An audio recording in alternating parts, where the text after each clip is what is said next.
Okay, everyone. So I'm back. I added the missing page so we can continue. Before we start, of course, we will revise quickly. Two Bad Ants is an animal fantasy, which means it's a story with animal characters that act like the humans. We've learned that the scout who returned back to the ant home, ant hill, ant world, he came back home with a special discovery with a sparkling crystal. And when he gave the crystal to the ant queen, she loved it so much that she ate the entire thing, and she thought that it is the most delicious thing that she had ever tasted. And because the job of other ants is to make the ant queen happy, they understood quickly. They want to make her happy. That means they have to go and bring more, because if she loves this kind of food, she must have it. So the ants departed with the scout in charge, because who is the scout? You know the scout. Scout is the one that searches for food, and when he finds the food, he returns home and takes others with him to bring more food. So he is the one leading the group. They left the ant home in the evening when the sun was going down, and the scout told them that the journey will be long and dangerous. Okay, they started the journey through the forest, but the forest is not a forest for real because the ants are so tiny. The forest for them is actually the grassy field. And here you need to understand what is a dusk and twilight. Dusk is when the sun goes down, and twilight is when the sun is gone, but it is still not night. It is still, you can still see. Um, so they march through the dark forest at night, and as the scout told them, the journey is long and dangerous, especially when they go in the night. They stopped sometimes because they were listening to the sound of hungry spiders. Spiders are of course, the ants are food for spiders, so they are scared of spiders the most. But they didn't hear any spiders, only what they could hear was the sound of crickets. And that sound for them was almost like a thunder, because again, imagine yourself the little ants, the tiny, tiny ants in that the world that is just grassy field, simple grassy field, but for them it's a huge forest. So it sounded for them, the crickets, it sounded like a thunder. And there was a dew forming on the leaves, and sometimes when the dew was too heavy, dew, the drops of water, when they were too heavy, the leaves bended and the dew fell on the poor ants without warning. And also Firefly sometimes scared them when she flew through the grassy field, because it lighted the whole field with the blue-green light. So here we are. Here is the page that I skipped. Let's go and continue. At the edge of the forest stood a mountain. The ants looked up and could not see its peak. It seemed to reach right to the heavens, but they did not stop. Up the side they climbed, higher and higher. The wind whistled through the cracks of the mountain's face. The ants could feel its force bending their delicate antennae. Their legs grew weak as they struggled upward. At last they reached a ledge and crawled through a narrow tunnel. So, one more time. At the edge of the forest means where the forest ended stood a mountain. We know what is a mountain, right? Mountain like this. But for them, the mountain was this. What is this? That's not a mountain. That is a wall of the house. The ants looked up and could not see its peak. The peak of the mountain means the top of the mountains. Okay, that's a peak. But when they looked up the wall, they could not see where the wall ended.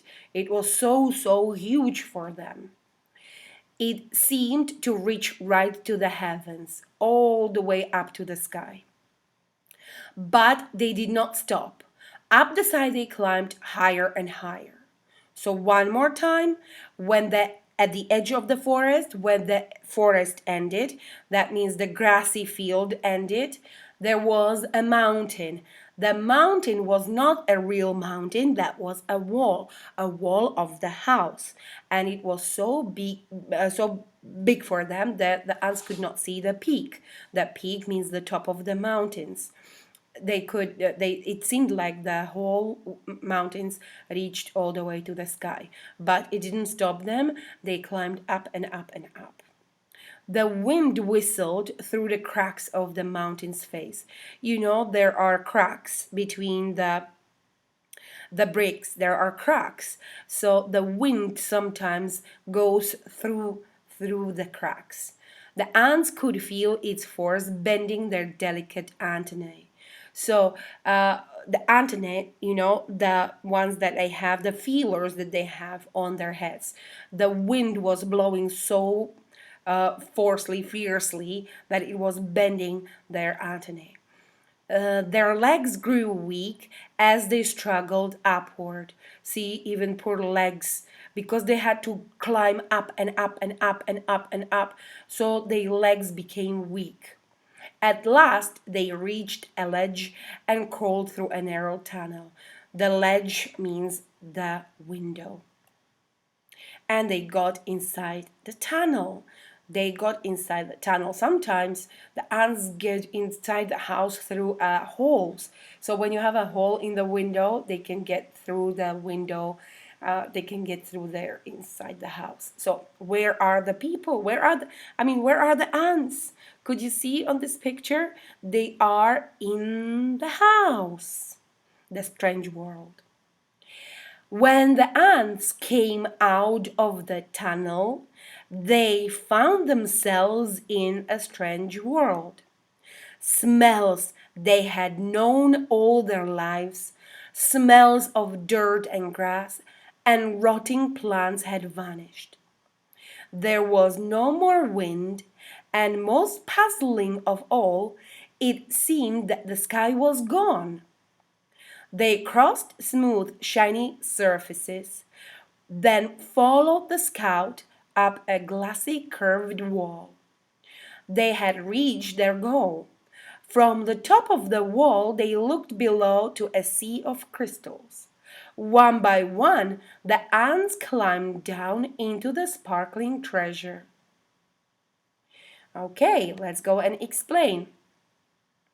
So, when the ants came out of the tunnel, the passageway that goes through the wall into the kitchen, they found themselves in the strange world. Of course, that was something new for them because they've never been in this place. What is this strange world? It is inside the house. It is, I think, the kitchen of the house. The smells they had known all their lives, smells of dirt and grass and rotting plants, had vanished. So the smells in the house were not like the ones that they knew for all their lives, because the smell of the rotting plants were gone. There was no more wind, and most puzzling of all, it seemed that the sky was gone. Of course, there was no wind inside the house, there is no more wind, and there is no more sky. The sky was gone. They crossed smooth, shiny surfaces like the window sill, then followed the scout up a glassy, curved wall. I don't know what could be that curved wall. It could be a bottle of sugar or something. I don't know. Yeah, maybe. They had reached their goal. They had reached their goal. The plan that they wanted to get the crystals, they reached it. They finally get to the point that they want. From the top of the wall, they looked below to a sea of crystals. One by one, the ants climbed down into the sparkling treasure. And that's it. That is the crystal ball, the ball full of sugar. Quickly, they each chose a crystal, then turned to start the journey home. Journey, we know it means journey. There was something about this unnatural place that made the ants nervous. In fact, they left in such a hurry that none of them noticed the two small ants who stayed behind. Why go back? One asked the other. This place may not feel like home, but look at all these crystals. You're right, said the other. We can stay here and eat this tasty treasure every day, forever. So the two ants ate crystal after crystal until they were too full to move and fell asleep. So, do we understand what happened here? The ants came or got inside the house, inside the kitchen, and they climbed the wall into the bowl of sugar where they found lots of crystals, the one that they wanted.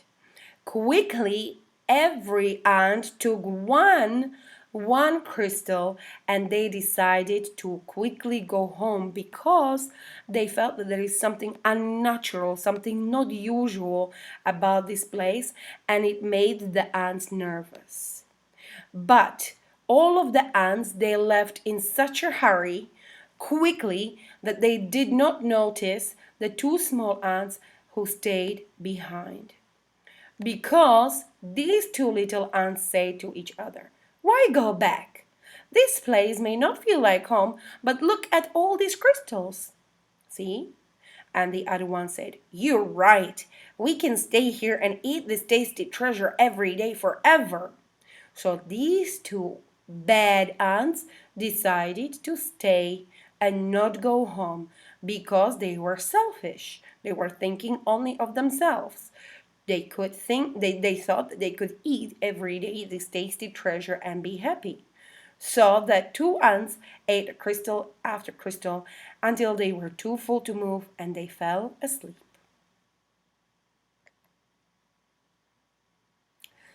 Daylight came.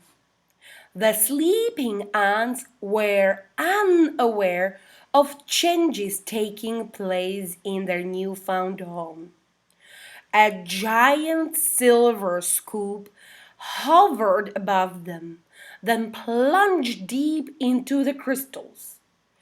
It shoveled up both ants and crystals and carried them high into the air. The ants were wide awake when the scoop turned, dropping them from a frightening height. They tumbled through space in a shower of crystals and fell into a boiling brown lake.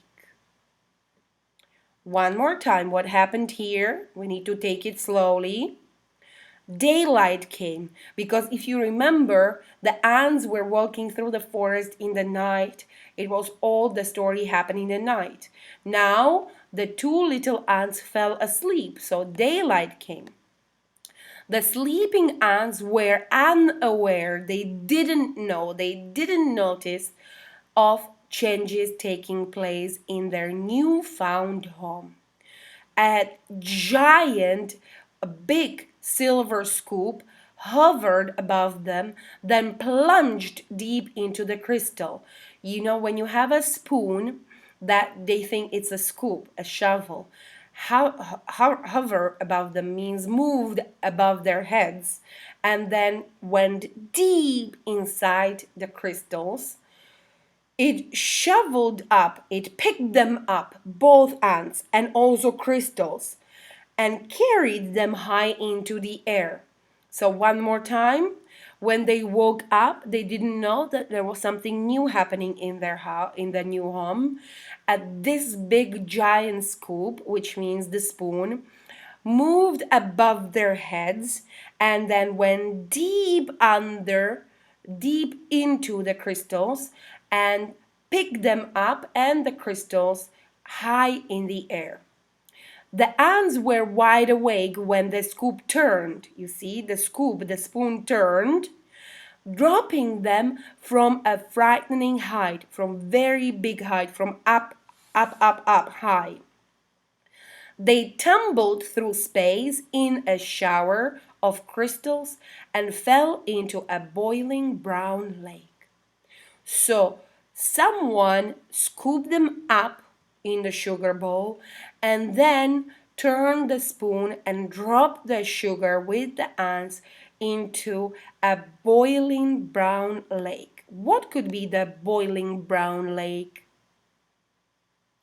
That could be maybe a coffee. Yes, we will continue reading on Sunday. Please don't read the story on your own. Please, I will read it with you on Sunday. We will read it on Sunday and we will talk about all of the details in the story.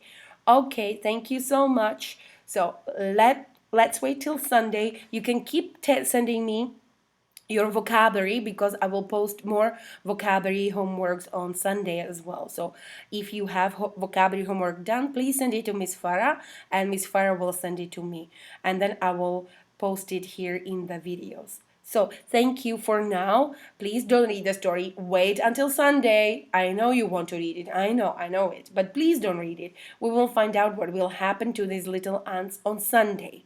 Okay? Bye bye till Sunday. Bye.